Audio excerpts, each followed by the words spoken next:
Good evening, everybody. Just a great day. Any day you're forward deployed with the troops as the Secretary of Defense is a good day. And what we got to see here, starting with PT with Navy SEALs in the morning, which has turned into Smoke the SecDef more than it has PT. The opportunity to see what the Marines are doing here, incredible stuff, training space, jungle school for the Army, with the Air Force capabilities, Space Force capabilities, naval lift.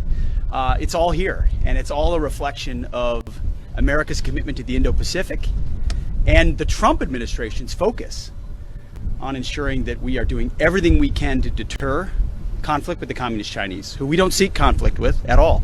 But we will stand strong in deterrence and will posture troops forward. That's why we're going out to Guam to see our friends in Japan and the Philippines. We're posturing forward, talking and meeting with commanders who have the capabilities that understand the AOR, talking to friends and allies, and in that, it doesn't get any better than watching troops in action, which is a humbling and an honor for me. So it's been a great day here, and we look forward to many more ahead on this trip as we institute, sort of live out, try to showcase the pivot that President Trump is putting toward the Indo-Pacific, making sure we're properly focusing and prioritizing where we should on peer adversaries to stand strong and reflect deterrence. Reestablishing deterrence is part of what President Trump has compelled me to do, in addition to restoring the warrior ethos and rebuilding our military. And reestablishing deterrence is a big part of why we're here. Happy to take a couple of questions. Yeah, for having me on the trip. That helicopter ride was awesome. I'm sure my colleagues feel the same way. My question's on Taiwan. You mentioned deterrence. Admiral Paparo in his speeches has said that the exercises around Taiwan are not just exercises but rehearsals for an attack. How concerned are you about China's ability and intent to try and retake the island by force? Well, Admiral Paparo has said China's rehearsals could potentially always be a rehearsal for an attack.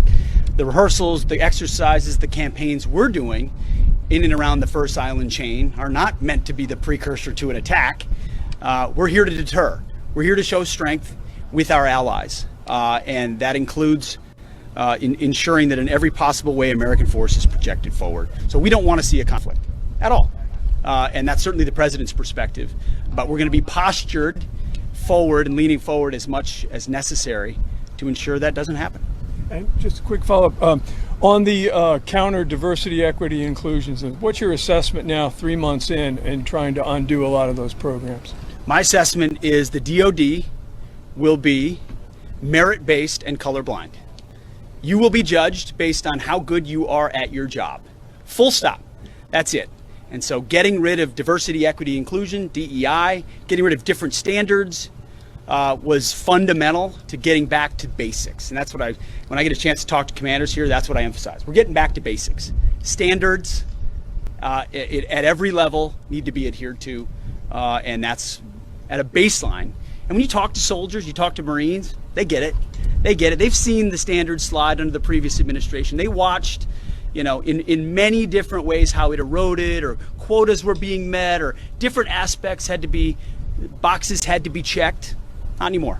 The only box that gets checked in this Defense Department is lethality and your ability to do your job. Ellie? Mr. Secretary, the messages the White House called authentic did at the very least include sensitive details about targets and timing. Did you declassify that information before you put it in the chat? And are you using Signal to discuss operations as sensitive as the strikes against the Houthis on a government or a personal phone? First, all I would say is the strikes against the Houthis that night were devastatingly effective. And I'm incredibly proud of the courage and skill of the troops. And they are ongoing and continue to be devastatingly effective. The last place I would want to be right now is a Houthi in Yemen who wants to disrupt freedom of navigation. So the skill and courage of our troops is on full display. It's a complete opposite approach from the fecklessness of the Biden administration. President Trump said peace through strength will be brought back. Freedom of navigation will return. And that's exactly what we're doing. As I also stated,